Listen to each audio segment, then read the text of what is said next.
সত্যিকার অর্থে একজন মানুষের ভালো খারাপ সবই থাকবে, খারাপটা দেখার জন্য অনেক বেশি ক্লোজ হতে হয়, সত্যি ব্যক্তি হিসেবে অনেক কাছে যেতে হয়।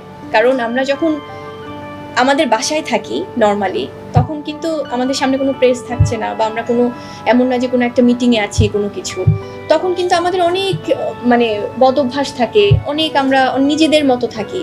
সো সেখানে সেটা আমি খারাপ বলবো না, সেটা অনেক কিছু সমন্বয় হয়।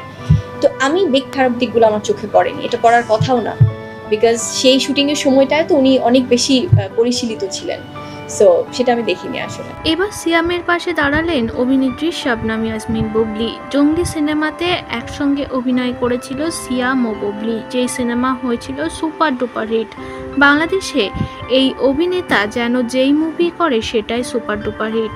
সিয়ামের পরপর অভিনীত সিনেমাগুলি এখন ব্লকবাস্টার, তবে তার রাক্ষস সিনেমার আইটেম সং নিয়ে হচ্ছে ভীষণভাবে চর্চা, এবং মুভিতে কিছু ডায়লগ তিনি থ্রো করেছেন, যে ডায়লগগুলি নিয়েও চর্চা হচ্ছে। প্রেগন্যান্সি টাইমে আমাদের সেক্স করতে কোনো প্রবলেম নাই তো?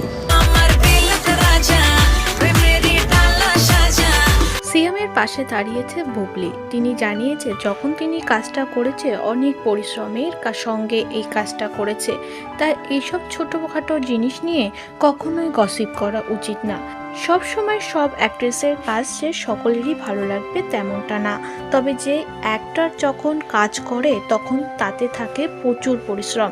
বুবলির চোখে সিয়াম প্রচণ্ড দক্ষ এবং গুড অভিনেতা। সিয়ামকে নিয়ে কোনো রকম কোনো গসিপ বা নোংরা মন্তব্য শুনতেই চায় না বুবলি, এবং বুবলির কাছে কাজটি ভীষণই ভালো লেগেছে।